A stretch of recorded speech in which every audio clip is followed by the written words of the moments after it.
So let's see what they look like and see whether or not you think they would be applicable in your organizational context.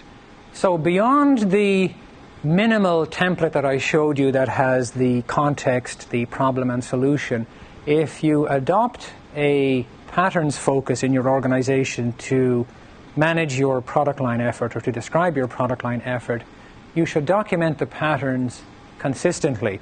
This is our recommendation for a template for describing patterns. It's not by any means the standard way of doing it, and in fact, the product line practice patterns are not any kind of standard. They are simply our suggestions for how you might go about it based on what we've seen others do.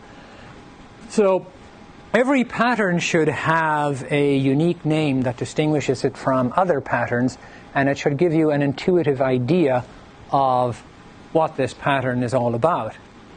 If you are really serious about documenting the full extent of the pattern, you should provide some examples of use and some known consequences. Talk about the applicability of the pattern in the organizational context. Describe the particular problem within that context that you are trying to solve. And then the solution in terms of the practice areas of the framework is both a static list of the practice areas involved and a diagram, a graphical representation of the relationships, at least at a high level, among those practice areas. The specifics of the actual relationships between the practice areas will really depend on your particular practices for implementing the practice areas, and that will really determine the relationships and the information flows and so on. You'll see that there are some variants of the base set of 12 patterns that I am going to show you here. And if you decide to use these patterns and apply them in your organizational context, as you learn from applying the patterns, document some of the known consequences and whether or not this pattern is appropriate or not in certain situations. When I show you the graphical representation of a pattern, you'll see an arrow going from one practice area to another.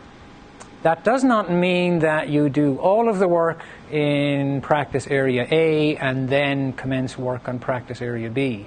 But it does indicate a general flow from one to the other. So you may do as much as you can in practice area A first, then move on to B, then go back to A based on what you've learned from B, and finish up A. We don't show all of the feedback arrows on the diagrams because that would just make them unnecessarily cluttered. So we've already had an example of this kind of thing when we talked about coming up with the scope of a product line.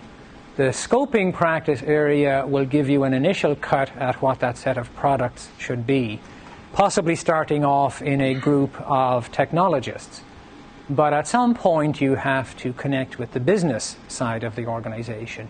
So you do a preliminary scoping effort in practice area A, then you move to practice area B, the building a business case practice area, and you see whether or not that will influence the scope, and based on what you learned, you go back to practice area A if the scope has changed or if there are opportunities for increasing the scope to the greater benefit of the organization. But the general flow is in the direction of the arrows.